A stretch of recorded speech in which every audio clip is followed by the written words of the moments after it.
Assalamualaikum warahmatullahi wabarakatuh.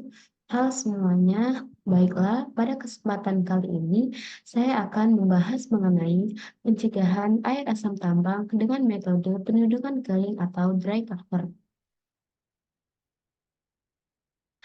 Baiklah, sebelumnya izinkan saya memperkenalkan diri.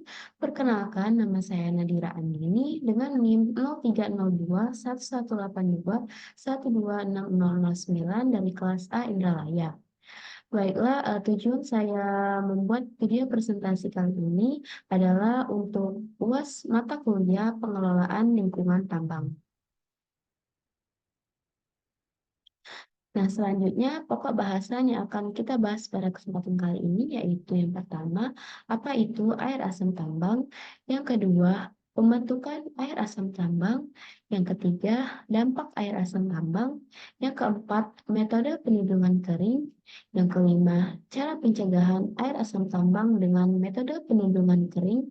Yang keenam, kelebihan metode pelindungan kering atau dry cover. Dan yang terakhir yaitu kekurangan metode pelindungan kering atau dry cover.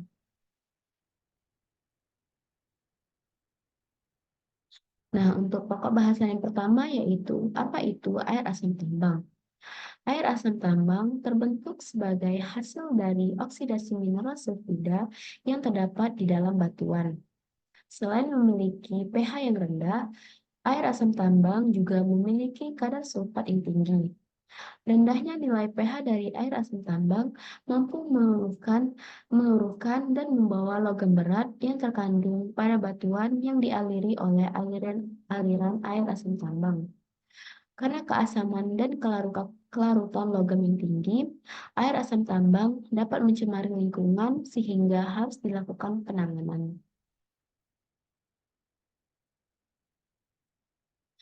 Adapun air asam tambang memiliki satu atau beberapa karakteristik kimia sebagai berikut. Yang pertama, pH rendah dengan kisaran 1,5 hingga 4.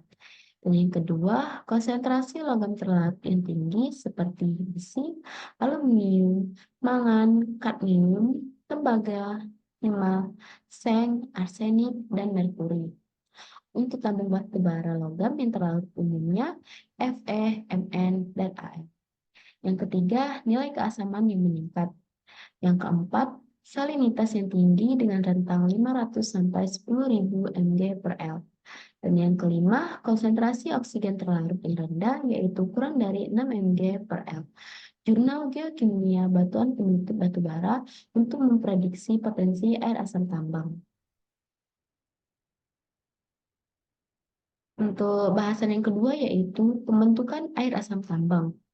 Air asam tambang dapat terbentuk dengan adanya mineral sulfida, air, dan oksigen serta mikroorganisme Acidithiobacillus peroxidans sebagai katalis. Semua faktor tersebut paling sering dijumpai dalam kegiatan pertambangan. Beberapa jenis mineral sulfida yang paling sering dijumpai di wilayah pertambangan disajikan dalam tabel di samping. Untuk rumus kimia FeS2 nama pirit, FeS2 markasit, FeXXX pirotit, PbS galena, Cu2S kalkosit, Cus kovalit, CuFeS2 kalkopirit, MoS2 molybdenit, NiS milerit, ZNS sphalerite, FeASS arsenopirit. Dari semua mineral sulfida yang disebutkan tadi, pirit merupakan mineral sulfida yang paling reaktif dalam pembentukan air asam tambang dibandingkan dengan mineral-mineral sulfida yang lainnya. Hal ini dikarenakan molar metal atau sulfur rasio dari pirit kurang dari 1, terutama 2012. Dampak dari air asam tambang, sumber daya air. Air asam tambang merupakan sumber polusi paling besar karena nilai keasaman yang tinggi dan dapat mengakibatkan makhluk hidup tidak bisa bertahan hidup. Selain tingkat keasamanan yang sangat tinggi, air asam tambang memiliki padatan terlarut atau total dissolved solids dan sulfat dari oksidasi mineral, logam-logam dan komponen mineral terlarut lainnya. Piramid Konsorsium 2003, Zipper et al. 2009 dalam Menawar 2017. Dengan adanya air asam tambang dan tingkat keasaman yang tinggi mengakibatkan korosi pada pipa dan bangunan, merusak dinding, dan membunuh tumbuhan dan organisme akuatik lainnya. Jika air yang telah tercemar air asam tambang tersebut mengalir ke badan air. Gaekward dan Gupta 2008 dalam Menawar 2017.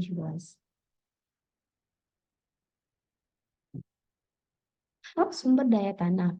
Rehabilitasi lahan bekas pada daerah tambang masih banyak mengandung dan bercampur dengan bahan yang berpotensi membentuk asam, potensially acid forming atau PAF.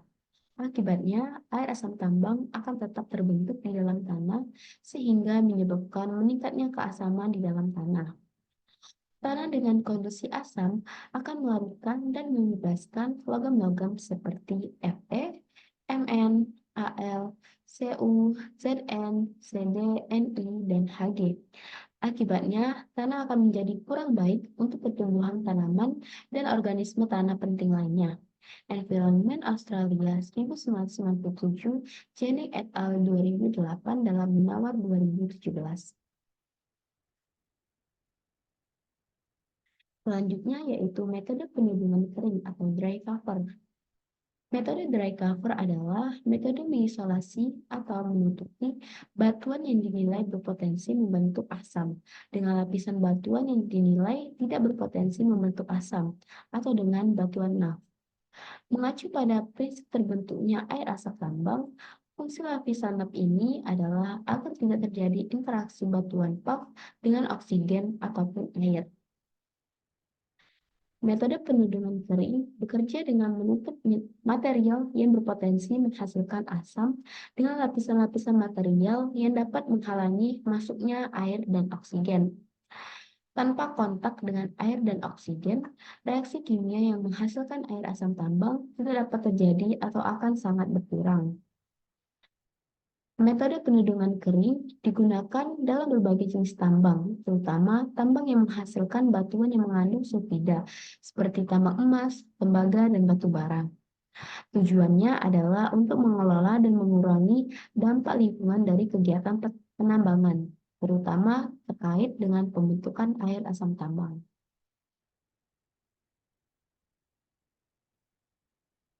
Selanjutnya yaitu pencegahan air asam tambang dengan metode penundukan kering atau dry cover. Pencegahan air asam tambang dengan metode penundukan kering atau dry cover adalah teknik yang bertujuan untuk mengurangi ataupun menghilangkan kontak antara material pembentuk asam, seperti batuan yang mengandung sulfida, dengan air dan oksigen. Berikut adalah langkah-langkah umum dalam penerapan metode ini. Yang pertama, identifikasi lokasi dan material, yaitu menentukan lokasi yang akan ditutup dan diidentifikasi material pembentuk asam yang ada di area tersebut. Untuk yang kedua, persiapan area.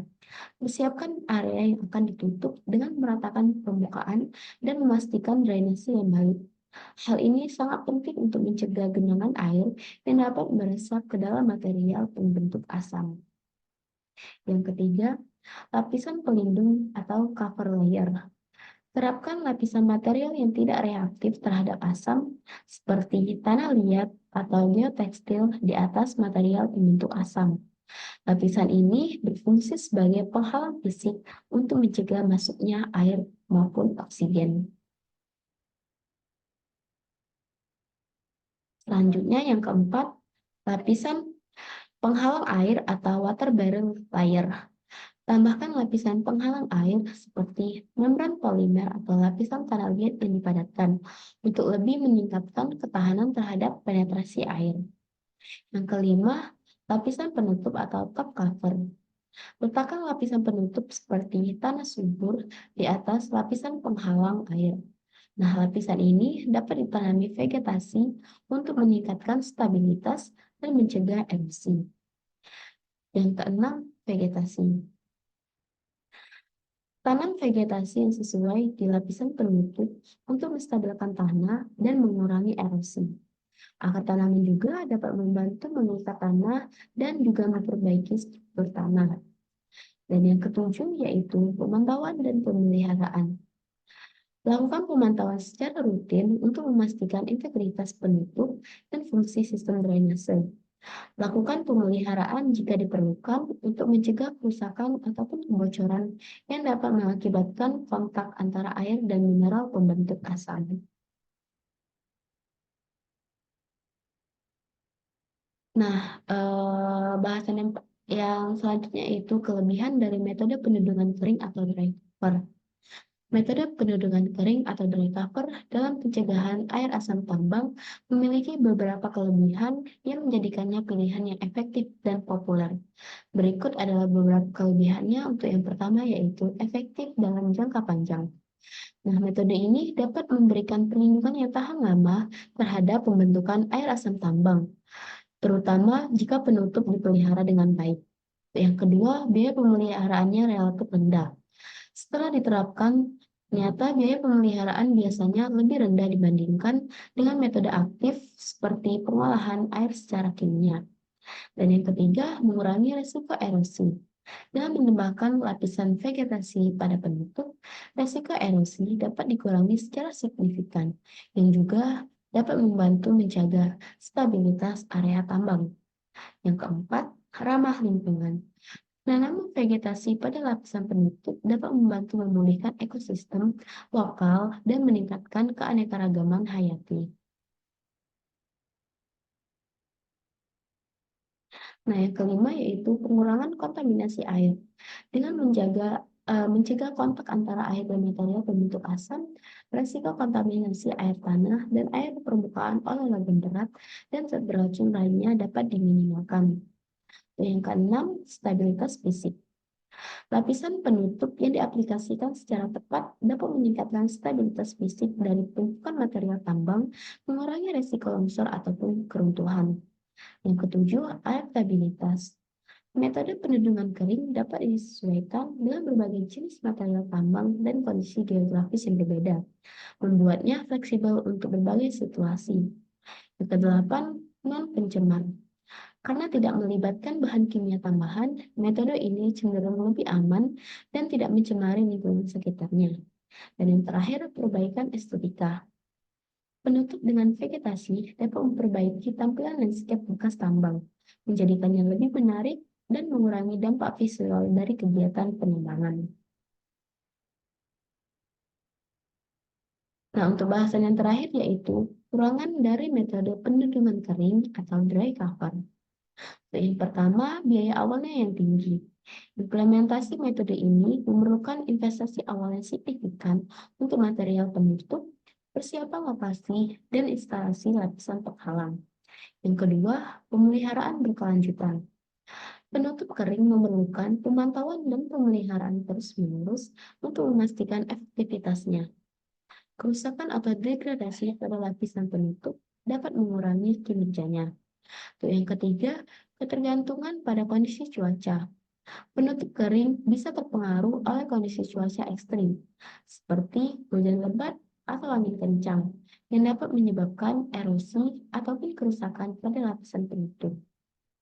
Yang keempat, potensi erosi. Tanah penutup yang tidak ditanami vegetasi dengan baik dapat mengalami erosi, terutama di daerah dengan curah hujan yang tinggi dan angin yang kuat. Dan yang kelima, keterbatasan bahan penutup. Tidak semua material penutup memiliki kemampuan yang baik dalam menghalangi air dan oksigen. Pemilihan material yang tidak tepat dapat mengurangi efektivitas metode ini.